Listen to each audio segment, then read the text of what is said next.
صحیح بخاری حدیث نمبر 135۔ رسول اللہ صلی اللہ علیہ وسلم نے فرمایا کہ جو شخص حدث کرے اس کی نماز قبول نہیں ہوتی جب تک کہ وہ دوبارہ وضو نہ کر لے۔ حضرموت کے ایک شخص نے پوچھا کہ اے ابو ہریرہ، حدث ہونا کیا ہے؟ آپ نے فرمایا کہ پخانہ کے مقام سے نکلنے والی آواز والی یا بے آواز والی ہوا۔ صحیح بخاری حدیث نمبر 136۔ رسول اللہ صلی اللہ علیہ وسلم نے فرمایا کہ میری امت کے لوگ وضو کے نشانات کی وجہ سے قیامت کے دن سفید پیشانی اور سفید پاؤں والوں کی شکلوں میں بلائے جائیں گے، تو تم میں سے جو کوئی اپنی چمک بڑھانا چاہتا ہے تو وہ بڑھا لے، یعنی وضو اچھی طرح کرے۔ صحیح بخاری حدیث نمبر 137۔ رسول کریم صلی اللہ علیہ وسلم سے شکایت کی گئی کہ ایک شخص ہے جسے یہ خیال ہوتا ہے کہ نماز میں کوئی چیز یعنی ہوا نکلتی معلوم ہوئی ہے۔ آپ صلی اللہ علیہ وسلم نے فرمایا کہ نماز سے نہ پھرے یا نہ مڑے جب تک آواز نہ سنے یا بو نہ پائے۔ صحیح بخاری حدیث نمبر 138۔ نبی کریم صلی اللہ علیہ وسلم سوئے یہاں تک کہ آپ خراٹے لینے لگے، پھر آپ نے نماز پڑھی، اور کبھی راوی نے یوں کہا کہ آپ صلی اللہ علیہ وسلم لیٹ گئے، پھر خراٹے لینے لگے، پھر آپ صلی اللہ علیہ وسلم کھڑے ہوئے، اس کے بعد نماز پڑھی۔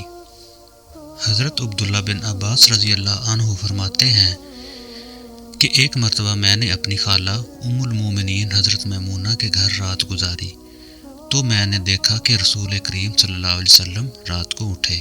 جب تھوڑی رات باقی رہ گئی تو آپ صلی اللہ علیہ وسلم نے اٹھ کر ایک لٹکے ہوئے مشکیزے سے ہلکا سا وضو کیا، تو میں نے بھی اسی طرح وضو کیا جس طرح آپ صلی اللہ علیہ وسلم نے کیا تھا، پھر آ کر آپ کے بائیں طرف کھڑا ہو گیا، پھر آپ صلی اللہ علیہ وسلم نے مجھے پھیر لیا اور اپنی داہنی جانب کر لیا، پھر نماز پڑھی جس قدر اللہ کو منظور تھا، پھر آپ لیٹ گئے اور سو گئے حتیٰ کہ خراٹوں کی آواز آنے لگی، پھر آپ کی خدمت میں مؤذن حاضر ہوا اور اس نے آپ کو نماز کی اطلاع دی۔ آپ صلی اللہ علیہ وسلم اس کے ساتھ نماز کے لیے تشریف لے گئے، پھر آپ نے نماز پڑھی اور وضو نہیں کیا۔ سفیان کہتے ہیں کہ ہم نے عمرو سے کہا، کچھ لوگ کہتے ہیں کہ رسول اللہ صلی اللہ علیہ وسلم کی آنکھیں سوتی تھیں، دل نہیں سوتا تھا۔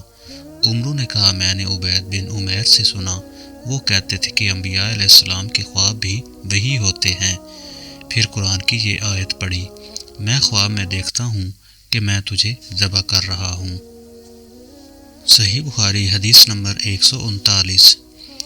رسول اللہ صلی اللہ علیہ وسلم میدان عرفات سے واپس ہوئے۔ جب گھاٹی میں پہنچے تو آپ صلی اللہ علیہ وسلم اتر گئے۔ آپ صلی اللہ علیہ وسلم نے پہلے پیشاب کیا، پھر وضو کیا اور خوب اچھی طرح نہیں کیا۔ تب میں نے کہا، یا رسول اللہ، نماز کا وقت آ گیا ہے۔ آپ صلی اللہ علیہ وسلم نے فرمایا، نماز تمہارے آگے ہے، یعنی مزدلفہ چل کر پڑھیں گے۔ جب مزدلفہ میں پہنچے تو آپ نے خوب اچھی طرح وضو کیا، پھر جماعت کھڑی کی گئی۔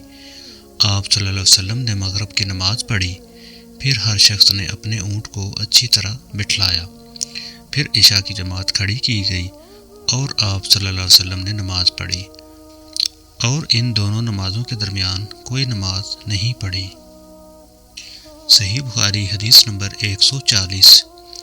ابن عباس رضی اللہ عنہ نے وضو کیا تو اپنا چہرہ دھویا، اس طرح کہ پہلے پانی کے ایک چلو سے کلی کی اور ناک میں پانی دیا، پھر پانی کا ایک اور چلو لیا، پھر اس کو اس طرح کیا، یعنی دوسرے ہاتھ کو ملایا، پھر اس سے اپنا چہرہ دھویا، پھر پانی کا دوسرا چلو لیا اور اس سے اپنا داہنا ہاتھ دھویا، پھر پانی کا ایک اور چلو لے کر اس سے اپنا بایاں ہاتھ دھویا، اس کے بعد اپنے سر کا مسح کیا، پھر پانی کا چلو لے کر داہنے پاؤں پر ڈالا اور اسے دھویا، پھر دوسرے چلو سے اپنا پاؤں دھویا، یعنی بایاں پاؤں۔